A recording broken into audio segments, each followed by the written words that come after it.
नमस्कार दोस्तों, विमर्श के इस अंक में आपका स्वागत है।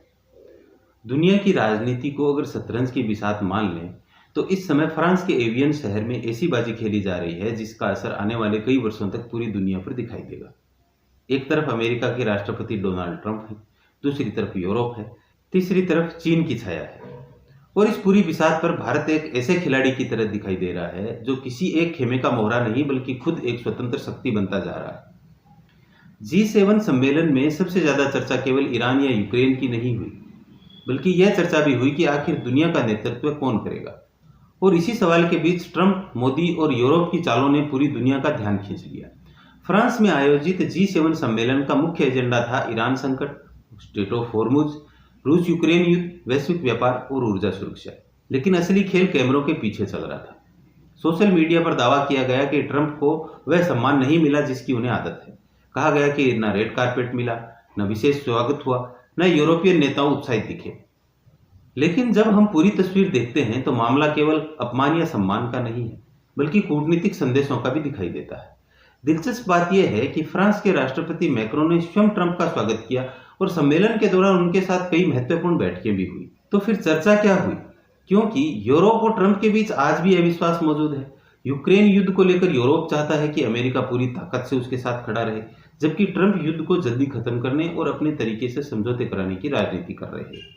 यही वजह है कि कई रिपोर्टों में यह सामने आया कि यूरोपियन नेता और ट्रंप के बीच बातचीत आसान नहीं रही। अब शतरंज की भाषा में समझिए, यूरोप अपने ऊंट और घोड़ों को आगे बढ़ा रहा है, लेकिन राजा अभी भी अमेरिकन शक्ति को ही मानता है। समस्या यह है कि राजा और सेनापति एक ही दिशा में नहीं सोच रहे, और इसी जगह भारत की एंट्री होती है। भारत G7 का सदस्य नहीं है, फिर भी लगातार आमंत्रित किया जा रहा है। यह कोई सामान्य बात नहीं है, क्योंकि दुनिया की बड़ी शक्तियां अब समझ चुकी हैं कि भारत को नजरअंदाज करके वैश्विक व्यवस्था नहीं चलाई जा सकती। प्रधानमंत्री नरेंद्र मोदी ने इस सम्मेलन में कई महत्वपूर्ण बैठकों में हिस्सा लिया। ब्रिटेन के प्रधानमंत्री कीर स्टारमर, फ्रांस के राष्ट्रपति मैक्रोन, ट्रंप, UAE के राष्ट्रपति, मिस्र के राष्ट्रपति और कई अन्य नेताओं के साथ उनकी मुलाकात हुई। लेकिन सबसे ज्यादा नजरें मोदी और ट्रंप की मुलाकात पर थी।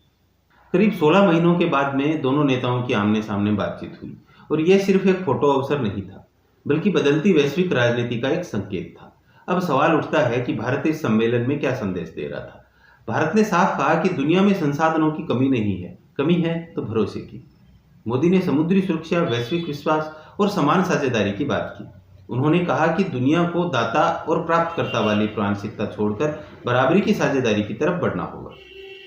यानी भारत खुद को किसी के पीछे चलने वाली शक्ति नहीं, बल्कि साझेदारी करने वाली शक्ति के रूप में पेश कर रहा है। अब सबसे महत्वपूर्ण सवाल, इस पूरे सम्मेलन से चीन क्या देख रहा है? चीन देख रहा है कि भारत लगातार G7 मंच पर मौजूद है।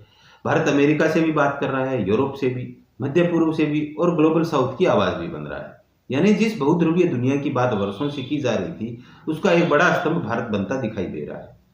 शतरंज की भाषा में कहें तो अमेरिका अभी भी सबसे शक्तिशाली रुख है, यूरोप ऊंट और घोड़े की भूमिका में है, चीन दूसरी तरफ अपनी सेना जमा रहा है। लेकिन भारत वह खिलाड़ी बनता जा रहा है जो दोनों तरफ की चालें पढ़ सकता है। और शायद यही वजह है कि भारत को अब केवल एक क्षेत्रीय शक्ति नहीं, बल्कि वैश्विक शक्ति के रूप में देखा जा रहा है। इस G7 सम्मेलन का सबसे बड़ा निष्कर्ष यही है, दुनिया अब एक ध्रुव नहीं रही।